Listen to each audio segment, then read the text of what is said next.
విపత్తుల్లో party పిలుపుతో విస్తృత సహాయక కార్యక్రమాలతో ధైర్యంగా ముందుకొచ్చి సత్తాచాటి ప్రజల కష్టాలలో భాగస్వామ్యం అవ్వడం అభినందనీయమని గుంటూరు జిల్లా తెలుగు యువత అధ్యక్షులు రావిపాటి సాయికృష్ణను రాష్ట్ర తెలుగుదేశం పార్టీ అధ్యక్షులు పల్లా శ్రీనివాసరావు శాలువాతో సత్కరించి జ్ఞాపకను అందజేశారు. విజయవాడలో వరదల కారణంగా సంభవించిన భారీ ముంపు వల్ల ముఖ్యమంత్రి నారా చంద్రబాబు నాయుడు నేతృత్వంలో జరుగుతున్న సహాయక కార్యక్రమాలలో యువనేత నారా లోకేష్, రాష్ట్ర తెలుగుదేశం పార్టీ అధ్యక్షులు పల్లా శ్రీనివాసరావు ఆదేశాల మేరకు గుంటూరు జిల్లా తెలుగు యువత అధ్యక్షులు రావిపాటి సాయికృష్ణ ఆధ్వర్యంలో 3 రోజుల పాటు అక్కడే ఉండి విస్తృతంగా నిరంతరం సహాయక కార్యక్రమాలలో వరద నీటిలో చిట్ట చివరి ప్రదేశాలైన వైఎస్ఆర్ కాలనీలో సైతం సేవలందించినందుకు గాను మంగళగిరిలో రాష్ట్ర తెలుగుదేశం పార్టీ కార్యాలయంలో పల్లా శ్రీనివాసరావు వరద సహాయక చర్యల్లో పాల్గొన్న బృందాలతో ప్రత్యేక సమీక్ష నిర్వహించి అభినందించారు.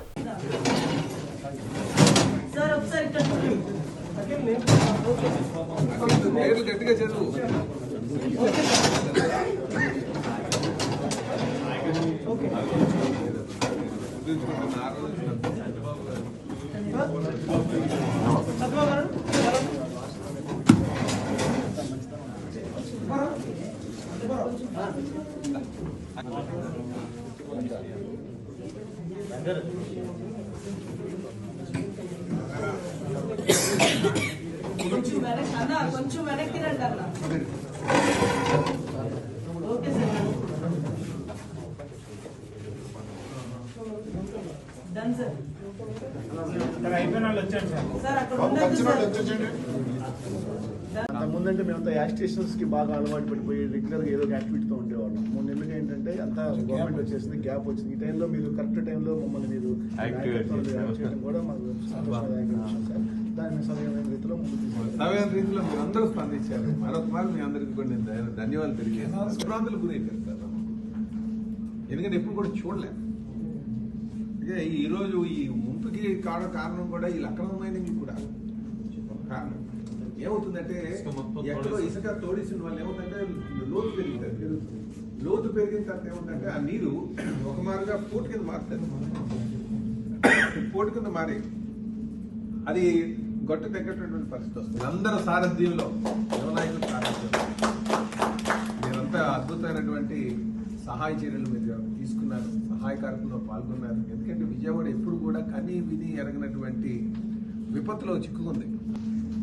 మనకి ఆయన అజయ్ జైన్ గారు, రాజాబాబు గారు, ఆయన విశాఖపట్నం కమిషనర్ కింద చేశారు. వాళ్ళు ఆయన మాకు చెప్పింది ఏంటంటే, సార్ మేము లారీలు వస్తున్నాయి, దించడానికి ఎవరు చేస్తారు?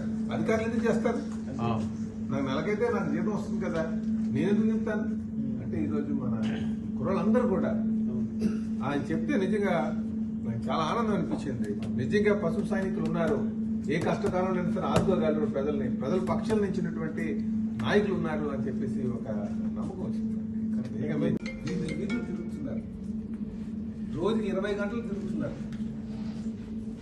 4వ వారు ముఖ్యమంత్రి చేసినటువంటి వ్యక్తి 74 సంవత్సరాల వయసు కలిగిన వ్యక్తి. నేను కష్టాలు ఉంటే నాకు నిద్ర పడదు, కష్టాలు ఉంటే ప్రజల్లోనే ఉంటాను అని ఒక ఆలోచన.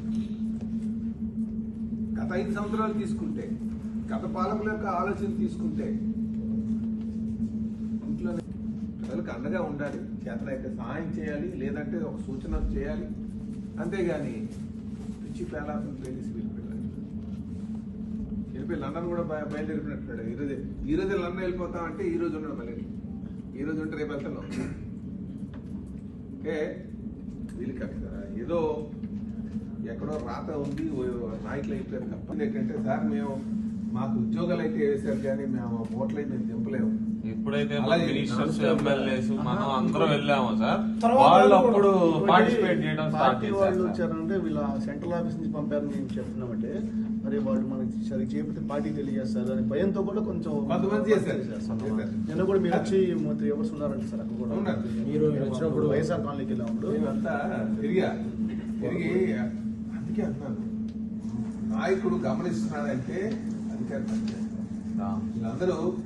నేను చెప్పాలి నిజంగా, చంద్రబాబు నాయుడు గారు ఈరోజు రైల్వే ట్రాక్ మీద అక్కడ పక్కన అందరూ అసలు చూడండి, ఆ తపన ఉండాలి. మనిషికి అన్నవాడు ఎప్పుడు కూడా నాయకుడిగా మనం ఎదగాలంటే మన కష్టం మనకి అందరూ ఎక్కిస్తుందబ్బా.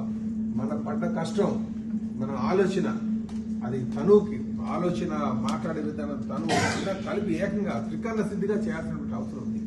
త్రికరణ సిద్ధిగా ఎప్పుడైతే మనం శుద్ధిగా మనం చేసామో ఫలితాలు అద్భుతంగా వస్తాయి. గుర్తించుకోండి, ప్రతి ఒక్కరికి కూడా కష్టపడిన వారికి గుర్తింపు వస్తుంది, కష్టం వృధా పోదు. ఇది నాకున్నటువంటి నమ్మకం. అందుకే మేము ఖచ్చితంగా ఈరోజు మీరు ప్రజల్లో వారి కష్టాలను చూసి నేను నిజంగా తెలిసినందుకు మీ అందరికీ కూడా నేను మరొకసారి నేను పేరు పేరు నమస్కారం పెట్టి కెనాల్ పెడితే ఇబ్బంది ఉండదు కదా సార్. అలాగే మీరు గమనిస్తే గత ప్రభుత్వానికి ఈ ప్రభుత్వానికి, గతంలో ప్రభుత్వం ఉన్నటువంటి కార్యకర్తలకి ఈ ప్రభుత్వంలో కార్యకర్తలకి ఆ వ్యత్యాసం చాలా క్లియర్ గా కనిపిస్తుంది. చాలా క్లియర్ గా కనిపిస్తుంది. అది అధికారులు నాకు సీనియర్ ఐఏఎస్ ఆఫీసర్ చెప్పారు, మీ వాళ్ళు వచ్చిన తర్వాత మా వాళ్ళందరూ కదిలేరు, నిజంగా చాలా అందుకున్నారు. చేద్దామనే ఆలోచన మాకున్నా, చేసే పరిస్థితి మాకు కనిపిస్తుంది. మీ వారు వచ్చారు, వాళ్ళు చూసిన తర్వాత మాకు ఉత్సాహం వచ్చింది. శ్రీనగర్ లో వాళ్ళు బ్రిడ్జి మీదకి మమ్మల్ని పానీ లేసారు మనుషులు. వాళ్ళు 3 ఇంటి దాకా వాళ్ళు మేము పంపించండి అన్నారు. ఏం లేదు సార్, పోలీసు అన్న ప్రశాంతంగా బోట్లో